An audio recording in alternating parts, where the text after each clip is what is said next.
Welcome to VL academy. இந்த வீடியோல cost sheet எப்படி ப்ரிப்பேர் பண்றதுங்கிறத பார்க்க போறோம். அதுல வந்து ஷார்ட் ஆன்சர் டைப்ல 19th and 20th problem which is in page number 1/2.35. So இந்த ப்ராப்ளம் பார்க்கறதுக்கு முன்னாடி நம்ம இந்த ஃபார்மேட்டை ஆல்ரெடி நம்ம பார்த்துருக்கோம் தியரி பார்ட்ல. இருந்தாலும் சில விஷயங்கள் நான் சொல்ல மறந்துட்டேன். இந்த ஃபார்மேட் பார்க்குறப்ப ரொம்ப ஈஸியா இருக்கும். பட் ப்ராப்ளம் பார்த்தீங்க அப்படின்னா ரொம்ப வாஸ்டா தெரியும் நீங்க ப்ராப்ளம் ஒர்க் அவுட் பண்ணும்போது. ஸோ அது ஏன் அப்படின்னா இப்போ இந்த டைரக்ட் மெட்டீரியல்னு எடுத்துக்கிட்டிங்கன்னா இந்த டைரக்ட் மெட்டீரியலுக்கு கீழேயே நிறைய விஷயங்கள் இருக்கும். மெட்டீரியல் அப்படின்னு பார்த்துட்டோம்னா raw material is also material and semi manufacture, அதாவது ஒர்க் இன் ப்ராக்ரஸ்ல இருந்ததுன்னா அதுவும் மெட்டீரியலுக்கு கீழே தான் வரும். டைரக்ட் மெட்டீரியலுக்கு கீழே ஃபினிஷ்டு கோட்ஸ்மே மெட்டீரியலுக்கு கீழே தான் வரும்.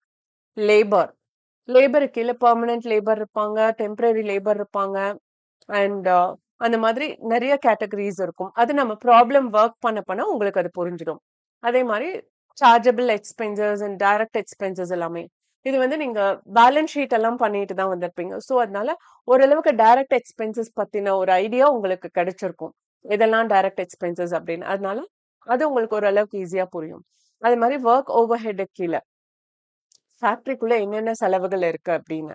அண்ட் இன்னொரு விஷயம், ப்ரீவியஸ் வீடியோல வந்து நான் ஒரு ப்ராப்ளம் ஒர்க் அவுட் பண்ணியிருப்பேன். அதுல ஒரு ஃபார்முலா நான் சொல்லியிருப்பேன். That is factory overhead is equal to factory cost plus prime காஸ்ட்னு ஒன்று. ஸோ அது வந்து எப்படி அப்படின்னா இந்த ஓவர் ஹெட்டுக்கும் காஸ்ட்டுக்கும் என்ன டிஃபரன்ஸ் அப்படிங்கறத நம்ம தெரிஞ்சுக்கணும். இப்போ நீங்க வந்து காலேஜுக்கு டவுன் பஸ்ல தான் போறீங்கன்னு வச்சுக்கோங்க, இல்ல டூ வீலர்லயே போறீங்கன்னு வச்சுக்கோங்க.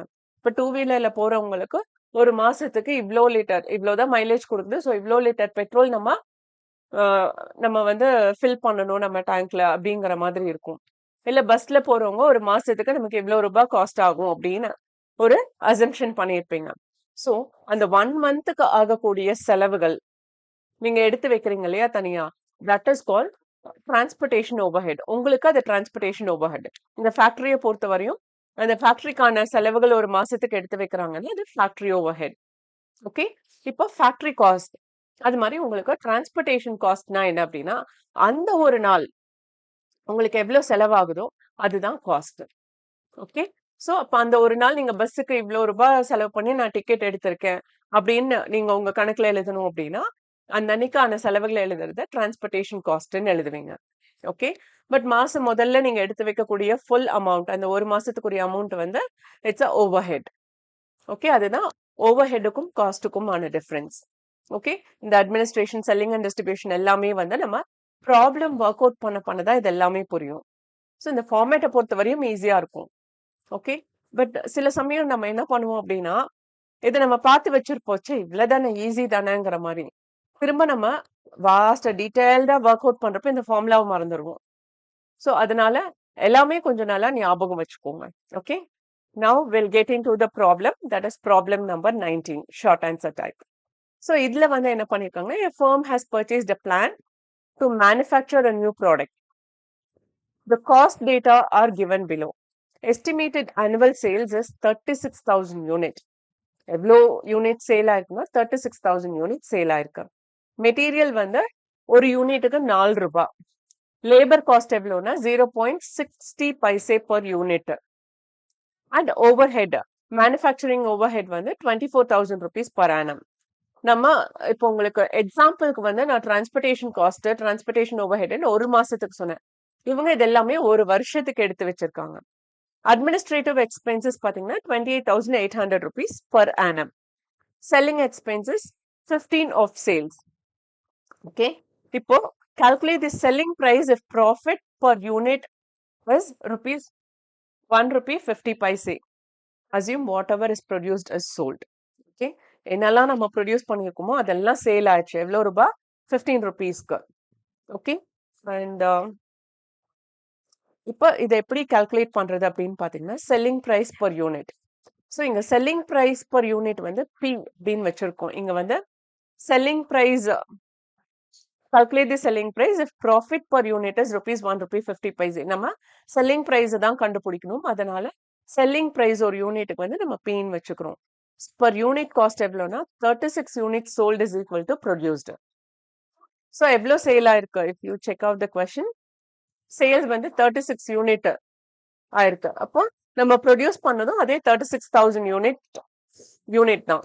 So material is equal to ₹4 per unit. Direct labour 60 paise per unit. Manufacturing overhead 24,000 rupees divided by 36,000 rupees. So manufacturing overhead வந்து 24,000 rupees. ஓகே, எவ்வளோ யூனிட் நம்ம மேனுஃபேக்சர் பண்ணியிருக்கோம்? 36,000 யூனிட் மேனுஃபேக்சர் பண்ணியிருக்கோம். அப்போ ஒரு யூனிட்டோட மேனுஃபேக்சரிங் ஓவர் ஹெட் எவ்வளோ? 0.667 rupees. அட்மினிஸ்ட்ரேட்டிவ் பார்த்தீங்க அப்படின்னா, we check out the question. Administrative expenses வந்து 28,800. அப்ப அந்த ஒரு வருஷத்துக்கு ஒரு யூனிட்டுக்கு எவ்வளோ அப்படின்னு பார்த்தீங்கன்னா, ஒரு வருஷத்துக்கு 36,000 யூனிட் ப்ரொடியூஸ் பண்ணியிருக்காங்க. இந்த 28,800 rupees டிவைடட் பை 36,000 யூனிட். அந்த யூனிட்டை நம்ம தெளிவா கொடுத்தாதான் புரியும் உங்களுக்கு. I missed out.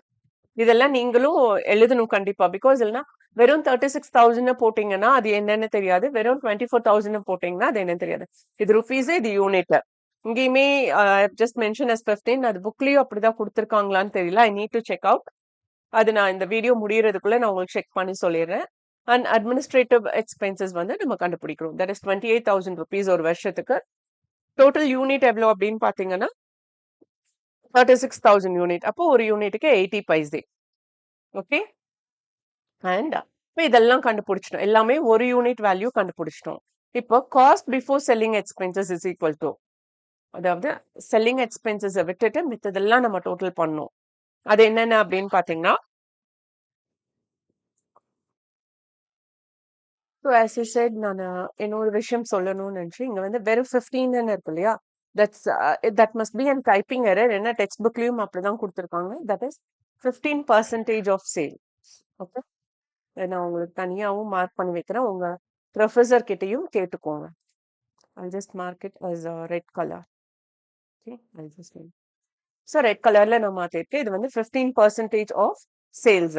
அதுக்கு முன்னாடி நம்ம இங்க வந்து எல்லாமே பர் யூனிட் வேல்யூ கண்டுபிடிச்சிட்டோம். என்னென்ன கொஸ்டின்ல கொடுத்துருக்காங்களோ அதுக்கு எல்லாத்துக்குமே பர் யூனிட் வேல்யூ கண்டுபிடிச்சிருக்கோம். சிலதெல்லாம் பர் யூனிட் வேல்யூவாவே கொடுத்துருக்காங்க.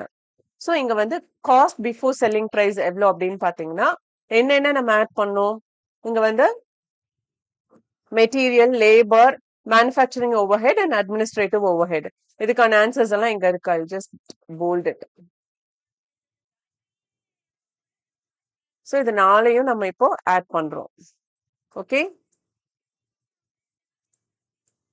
that is 4 rupees 60 paise and again 66 paise and 80 paise. So இது எல்லாமே நம்ம ஆட் பண்ணோம்னா will get 6 rupees 6 paise.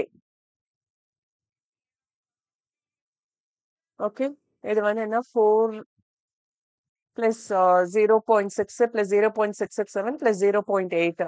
இது அத்தனையும் டோட்டல் பண்ணோம்னா will get this value 6 rupees 667. Okay, இப்போ வந்து செல்லிங் எக்ஸ்பென்சஸ் எவ்வளோ அப்படின்னு பாத்தீங்கன்னா 15% of the selling price. So இங்க செல்லிங் பிரைஸ் என்னது is equal to 0.15 p. Selling price நம்ம p-ஆ வச்சிருக்கோம் இங்க. ஓகே, ஸோ இங்க வந்து selling expenses is equal to 15% of selling price, that is equal to 0.15 p. So required profit எவ்வளோ? 1 rupee 50 paise per unit. So இங்க equation வந்து p இஸ் ஈக்குவல் டு இந்த வேல்யூ, அதாவது cost before selling price plus 0.15 p plus 1.50. So selling எக்ஸ்பென்சஸ்ங்கிறது இவ்வளோ விஷயங்கள் சேர்ந்ததா இருக்கணும். Cost of selling expenses and required profit and selling expenses, இது மூணும் சேர்ந்தது தான் நம்மளுடைய என்னது செல்லிங் பிரைஸ். ஓகே, ஏன்னா செல்லிங் பிரைஸ்ல ப்ராஃபிட்டும் இருக்கும், நம்ம அதை சேல் பண்றதுக்கான எக்ஸ்பென்சஸும் இருக்கும், அந்த சேல் பண்றதுக்கு முன்னாடி என்னென்ன செலவுகளாச்சோ அதுவும் இருக்கும். ஸோ இது மூணு சேர்ந்ததுதான் செல்லிங் பிரைஸ். இப்போ நம்ம காஸ்ட் பிஃபோர் செல்லிங் பிரைஸ் வேல்யூவும் கண்டுபிடிச்சிருக்கோம். அதாவது செல்லிங் எக்ஸ்பென்சஸ் தவிர மித்ததெல்லாம் எவ்வளவு செலவோ அது வந்து 6 rupees 0.667. ஸோ அதையும் நம்ம இங்க போட்டிருக்கோம்.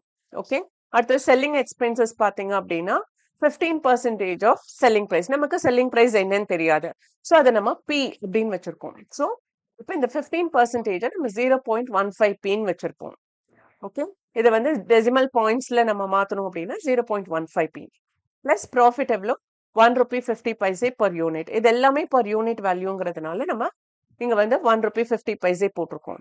இப்போ இதெல்லாம் நம்ம ஆட் பண்றோம் அப்படின்னா இந்த 0 பாயிண்ட் அதாவது இந்த பக்கம் P கொண்டு வரணும் அப்படின்னா P is equal to இதெல்லாம் okay selling price is equal to இப்போ இங்க இந்த P அப்படிங்கிறது இஸ் 1P ஓகே வெறும் P அப்படின்னு கொடுத்துருக்கோம்னா அது 1P ஆகும் நம்ம காட்டுவோம் இப்போ 1P இங்க வந்து என்ன இருக்கு 0.15P இருக்கு பிளஸ் 0.15 அப்போ இந்த 1P மைனஸ் இந்த 0.15P வந்து இங்க மைனஸா கொண்டு வருவோம் இந்த ஈக்குவல் டுக்கு இந்த பக்கம் ஓகே ஸோ அப்படி கொண்டு வர்றப்ப will get 0.85P okay 1 minus 0.15 is 0.85P is equal to மித்த ரெண்டையும் டோட்டல் பண்ணாத 1.50 plus 6.0667 so அது ரெண்டையும் டோட்டல் பண்றப்ப will get 7.5667 வரும் okay if I want to show in calculator அதையும் நான் காட்டுறேன் உங்களுக்கு I didn't open the calculator இப்போ இங்க பார்த்துட்டீங்க அப்படின்னா once again I just try to place somewhere here okay now it's visible for you இப்போ இங்க பாத்தீங்க அப்படின்னா 6.0667 பிளஸ் வேற என்ன 1.50 equal to 7.5667 okay இங்க வந்து 1P that is 1 minus 0.15 அது வந்து உங்களுக்கு 0.85 P இங்க இருக்குது okay so is equal to 7.5667 இப்போ இந்த P வேல்யூவை கண்டுபிடிக்கணும் அப்படின்னா 7.5667 divided by இந்த 0.85 இந்த பக்கம் கொண்டு வருவோம் இங்க நான் டிவைட் பண்ணியிருக்கேன் பாருங்க P is equal to இந்த இங்க வந்து 0.85 into P அப்படிங்கிறது தான் அர்த்தம் இப்படி மென்ஷன் பண்ணியிருந்தோம்னா ஸோ அப்போ இன்டூவை இங்க டிவைட் பண்ணணும் ஈக்குவல் சைனுக்கு இந்த பக்கம் கொண்டு வரப்போ பிளஸ்ஸா இருந்ததுன்னா தி அதர் சைடு நம்ம கொண்டு போறப்போ மைனஸ் ஆகும் இங்க வந்து இன்டூவா இருக்கிறதுனால இங்க நம்ம டிவைட் பண்றோம் so divided by 0.85 so 8.902 okay that is the answer இதை நான் க்ளோஸ் பண்ணிடுறேன் so selling price per unit is 8.90 okay so இங்க இந்த 454 இது எல்லாமே தூக்கிடுங்க ஜஸ்ட் இந்த அளவுக்கு மட்டும் நீங்க பண்ண போதும் இந்த அடிஷ்னல் இதெல்லாம் வேண்டாம் ஓகே ஸோ வித் திஸ் உங்களுக்கு இது உங்களுக்கு கிளியரா இருக்கும் அப்படின்னு நான் நினைக்கிறேன் and this P also has been mistyped okay this is the final answer if I don't get a space இல்லைன்னா இதெல்லாமே அடுத்தடுத்த லைன்ல போட்டேன் அப்படின்னா it will be easy for you okay see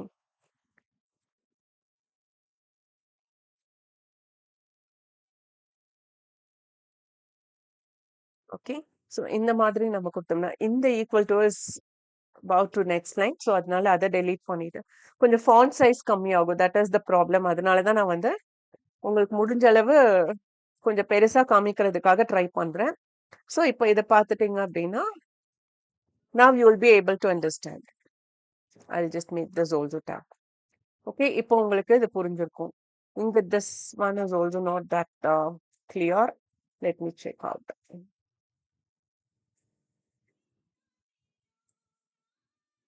okay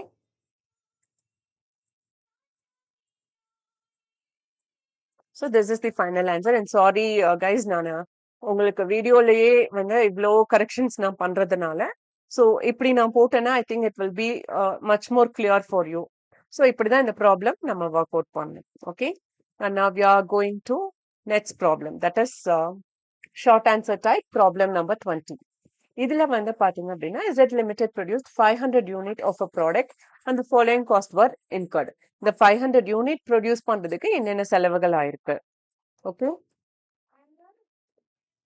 so இந்த மெட்டீரியல்ஸ் வந்து பாத்தீங்க அப்படின்னா 20,000 wages வந்து 30,000 and chargeable expenses வந்து அதாவது direct expenses வந்து 2,000 rupees factory overhead வந்து 26,000 rupees office overhead 20,000 rupees selling and distribution overhead 10,000 rupees so 450 units were sold at cost plus 25% on sales so இது எல்லாமே cost okay for 450 units prepare a statement showing the prime cost, factory cost, cost of production, cost of goods sold, and profit and sales. So the exact and the format அப்படியே நம்ம use பண்ண போறோம். Beyond that, இத்தனை செலவுகளும் இந்த 500 யூனிட்ஸ்க்கு ஆயிருக்கு. But நமக்கு வித்தது எவ்வளோ 450 யூனிட்ஸ். அப்போ 450 யூனிட்ஸ்க்கு ஏற்ற மாதிரி நம்ம கண்டுபிடிக்கணும். பட் இங்க வந்து என்னன்னா சாரி இங்க வந்து units of a product and the following cost were incurred. Let's see, இங்க வந்து materials வந்து 20,000, wages 30,000, chargeable expenses 2,000. இது மூணும் total பண்ணோம்னா we'll get a prime cost that is 52,000. That is what they have given in the book. Okay? Yes.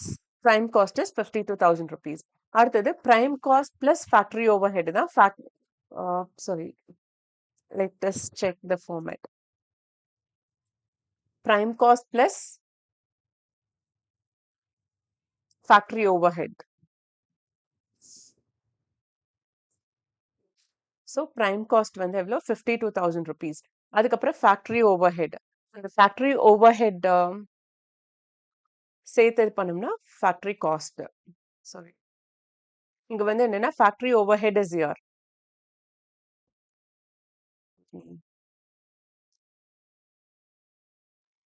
So நம்ம prime cost ஓட factory overhead நம்ம add பண்ணோம்னா we'll get.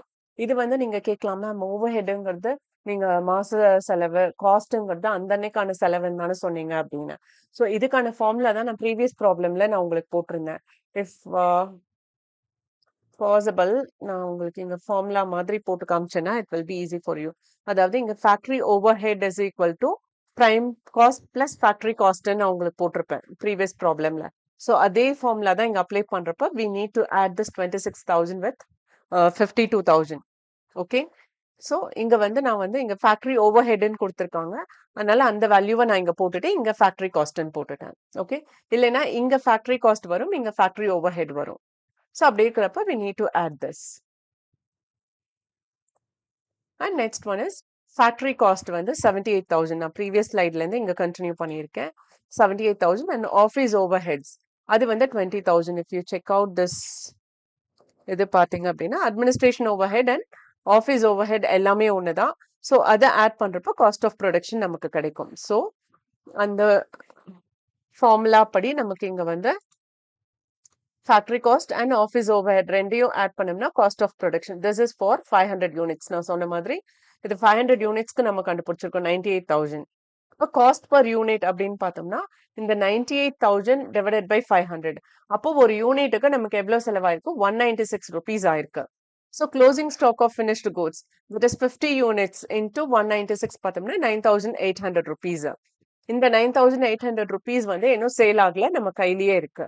அப்ப balance எவ்வளோ ஆயிருக்கும் அப்படின்னு பாத்தீங்கன்னா cost of goods sold production cost of goods sold வந்து காஸ்ட் ஆஃப் ப்ரொடக்ஷன் வந்து 98,000 ஃபார் 500 யூனிட். அதுல க்ளோசிங் ஃபினிஷ்டு குட்ஸ் வந்து 9,800. இப்போ பேலன்ஸ் 88,200 rupees தான் சேல் ஆயிருக்கு. ஓகே, நமக்கான செலவுகள். Okay, that is fourth one they have asked. Cost of goods sold, that is 88,200 rupees. Okay. So இப்போ வரையும் இது உங்களுக்கு புரிஞ்சிருக்கும்னு நினைக்கிறேன். பட் இந்த ஸ்டெப்பை நீங்க மைண்ட்ல வச்சுக்கிறது கொஞ்சம் கஷ்டமா இருக்கும். அதனால லாஜிக்கலா புரிஞ்சு நீங்க இதை பண்ணுங்க. ஓகே, நம்ம 500 யூனிட்ஸ்க்கு கண்டுபிடிச்சிருக்கோம். அதுல வந்து ஒரு 50 யூனிட்ஸ்க்கானதை மட்டும் நம்ம தனியா எடுத்து வச்சுட்டு பேலன்ஸ் அமௌண்ட் தான் நமக்கு cost of goods sold. Okay, and next one is இப்போ காஸ்ட் ஆஃப் குட்ஸ் சோல்ட் கண்டுபிடிச்சிட்டு this is for 450 units. Selling and distribution over head அதுவுமே உங்களுக்கு கொஸ்டின்ல கொடுத்துருக்காங்க. That is 10,000 rupees. இப்போ இங்கதான் நம்ம கொஞ்சம் லாஜிக்கா யூஸ் பண்ணணும். செல்லிங் அண்ட் டிஸ்ட்ரிபியூஷன் ஓவர் ஹெட்னா நம்ம எவ்வளவு சேல் பண்ணியிருக்கோமோ அதுக்கான செலவு. எவ்வளவு சேல் பண்ணியிருக்கோம் 450 யூனிட்ஸ் நம்ம சேல் பண்ணியிருக்கோம். அப்ப இந்த 10,000ங்கிறது 450 யூனிட்ஸ்க்காக தான் இருக்கும். அதனால இதுல நம்ம எந்த சேஞ்சஸும் பண்ணல. அதனால இங்க ஃபார்முலா பாத்தீங்க அப்படின்னா இங்க வந்து காஸ்ட் ஆஃப் ப்ரொடக்ஷனுக்கு கீழே தான் selling and distribution over head வரும். இப்போ cost of production for 450 units நம்ம கண்டுபிடிச்சிட்டு அதுக்கப்புறம் நம்ம இந்த செல்லிங் அண்ட் டிஸ்ட்ரிபியூஷன் ஓவர் ஹெட்டை ஆட் பண்றோம். இப்போ டோட்டலா 98,200 rupees cost of sales. Okay, and இங்க காஸ்ட் ஆஃப் குட்ஸ் சோல்டு கண்டுபிடிச்சிட்டோம். அடுத்தது ப்ராஃபிட் கண்டுபிடிக்கணும். Profit and sales. So 450 units sold at cost plus 25% on sales. இப்போ 450 யூனிட்ஸ்க்கான காஸ்ட் பிரைஸ் எவ்வளோ 98,200. So இப்போ 25% on sales அப்படின்னா 75% of sales இந்த 98,200ங்கிறது 75%. Okay, sales is equal to 98,200 divided by 0.75. அது எவ்வளோனா 1,30,933 rupees 30 paise. Profit வந்து 25% of sales. Okay, that is 32,733.33. Okay. Sales எவ்வளோ? இந்த 1,33,000. அப்ப அதுல இருந்து இங்கேயே நான் உங்களுக்கு அதை மென்ஷன் பண்ணிடுறேன். That is 1,30,933.33 into 25 by 100. Okay. இதை கால்குலேட் பண்ணோம்னா will get 32,733.33. ஸோ இப்படிதான் இந்த ப்ராப்ளம் நம்ம பண்ணணும். கொஞ்சம் நம்ம லாஜிக்கலா யோசிச்சு நம்ம பண்ணோம்னாலே இது ஈஸியா வந்துடும். ஃபார்மேட் மைண்ட்ல வச்சுட்டு நம்ம லாஜிக்கா பண்ணோம் அப்படின்னாலே will get answer. Sometimes we may miss, but ஆனா ஓரளவுக்கு நீங்க அதை நல்லா யோசிச்சு பண்ணீங்கன்னா கண்டிப்பா உங்களுக்கு ஆன்சர் வந்துடும். Okay, so with this problem is over. And இந்த வீடியோ வாட்ச் பண்ணதுக்கு ரொம்ப ரொம்ப தேங்க்ஸ். இந்த வீடியோ நிஜமாவே இன்ஃபர்மேட்டிவா இருக்குன்னு ஃபீல் பண்ணீங்கன்னா லைக் பண்ணுங்க, ஷேர் பண்ணுங்க, அண்ட் மறக்காம பெல் பட்டன் கிளிக் பண்ணுங்க அண்ட் சப்ஸ்கிரைபும் பண்ணுங்க பண்ணாதவங்க. And if you have any doubt, please do comment in a comment box. If எவ்வளோ சீக்கிரம் முடியுமோ அவ்வளோ சீக்கிரம் நான் உங்களோட டவுட்டை கிளியர் பண்றேன். Because I am running out of time. Videos பண்றதுக்கே எனக்கு டைம் கொஞ்சம் கரெக்டா இருக்கிறதுனால கொஞ்சம் டவுட் கிளியர் பண்றதெல்லாம் கொஞ்சம் டைம் எடுக்குது. அண்ட் நிறைய பாசிட்டிவ் கமெண்ட்ஸும் கொடுக்குறீங்க, டீச்சிங் நல்லா இருக்கு அப்படின்னு. That is the motivation for me. Thanks a lot for those comments. And அதுக்கெல்லாம் நான் உடனே ரிப்ளை பண்ணியிருப்பேன். And thank you once again.